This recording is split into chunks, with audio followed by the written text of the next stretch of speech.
Good news sa mga kapatid natin abroad dahil mapapanood nyo na rin ang MMFF Second Best Picture na The Kingdom. Kung kailan, alamin natin sa Showbiz Express ni MJ Marfori.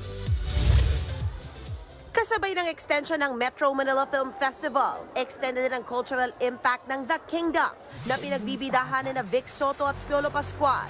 Napapanahon daw talaga ang movie lalo na sa political climate ng bansa. We were very happy, syempre, and surprised na talagang niyakap yung pelikula ng mga tao.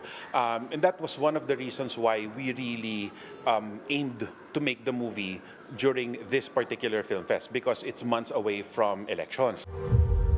Sabi ng award-winning director nitong si Mike Toviera, magsisilbing reminder ang The Kingdom na ang Pilipinas ay isang democratic country.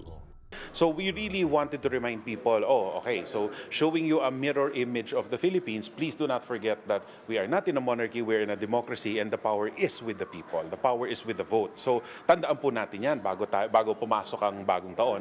Very soon, hindi na lang mga Pinoy sa bansa ang pwede nang maka-experience ng pelikula.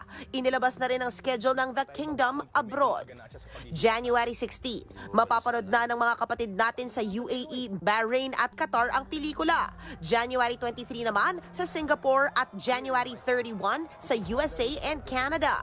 Ang tanong ngayon ng marami, may update na ba sa next phase ng storya ng The Kingdom? Nung ginawa namin yung The Kingdom, talagang yung nagbe-brainstorming pa lang kami, nanganak siya talaga. Marami pang pwedeng puntahan yung kwento. So hopefully, kung gusto ng tao, gusto ng audience to see more of The Kingdom of Kalayaan, we have a lot more stories to give them.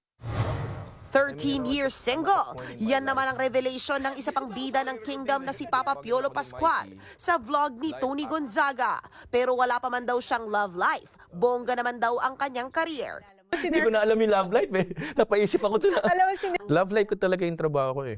As of now, enjoy naman ang The Kingdom actor sa pagiging alone. Nasanay na raw kasi siyang walang karelasyon. Mga kapatid, ako po si Ruth Cabal. Maging maalam at may pakialam sa mga may init at rumaratsadang balita sa Frontline Express. Para maging updated sa balitaan, mag-subscribe lang sa social media pages ng News 5.